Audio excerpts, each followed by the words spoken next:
Good morning. Today is January 21st, and here is your first Mayan card reading. So we'll begin. I cut the cards,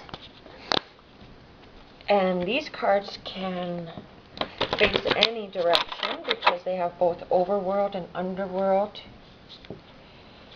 cards. And if you know Mayans, 5 is a very special number to the Mayans, lucky number. So we go 3,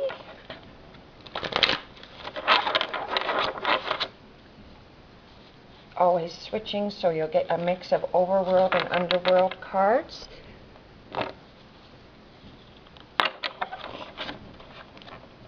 4, and our final one is just taking. So we start out, and you see it's facing upside down. It's coming from the Underworld.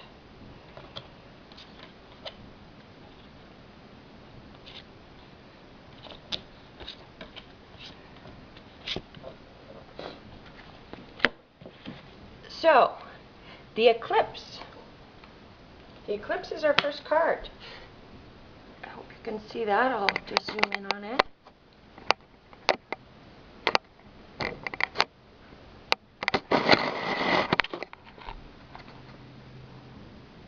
The eclipse, which is upside down, so it means an underworld presentation. And as the main influence card, the eclipse was the most dreaded of celestial events because the sun and the moon were believed to be fighting. And this can forewarn of a dangerous time. But duality also means that it could be an opportunity. So we take the fixer cards, which are coming up. Oh,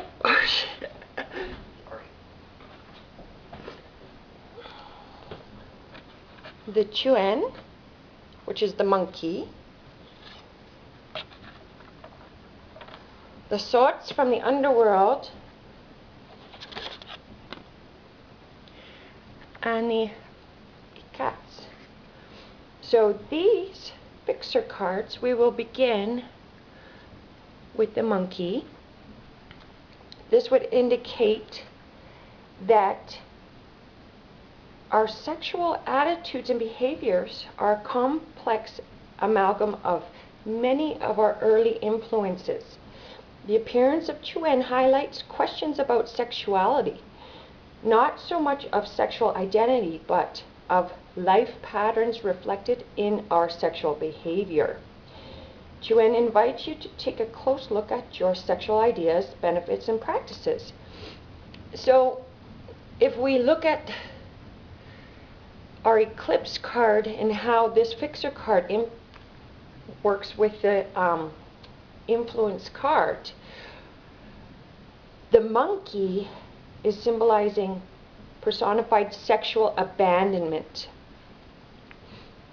We also have something coming from the Underworld, which is the bat, a very important card to the Mayans.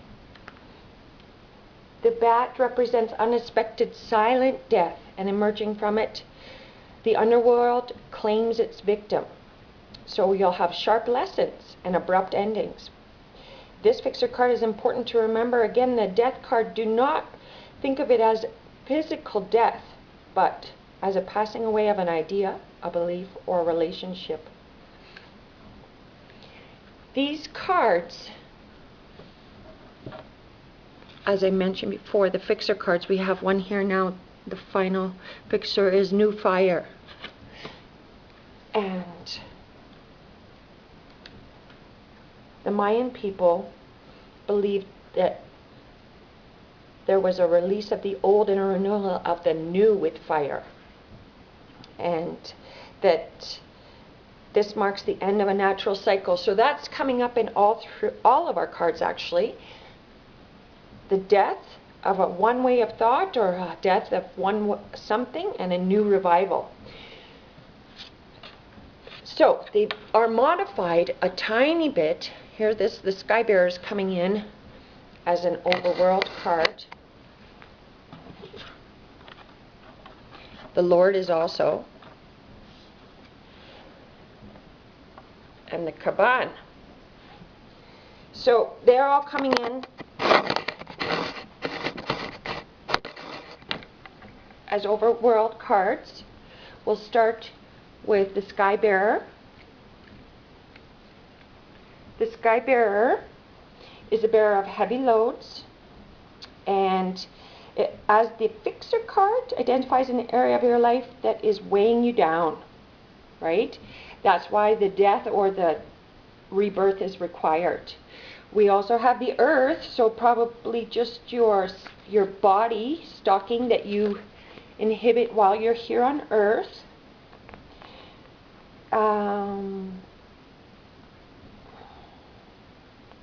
Are you well grounded? Not grounded enough? Or are you just being stubborn and unmoving about something? So, are you not willing to go forth with your life because you're just stubborn? And the last one is the Lord. How appropriate. As the Lord. Self-mastery, personal power. So, a high degree of self-mastery is highlighted here through the card. The Mayan noble, the Lord, was originally the keeper of Mayan wisdom, and thus in lordship were invested the highest attributes of Mayan culture. Number 260 is a very potent Mayan number. It is the full sacred cycle. So, as we complete our reading today with the Lord, I want for you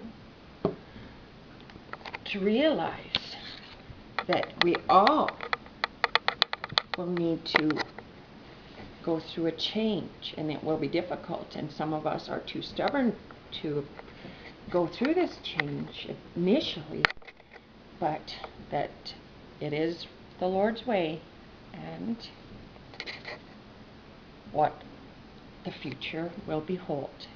Can't stop that from unfolding. Again, we began our day with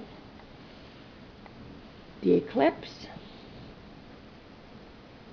Not coming in too clearly, but coming from the underworld because of the upside down. Thank you, and may you have a great day.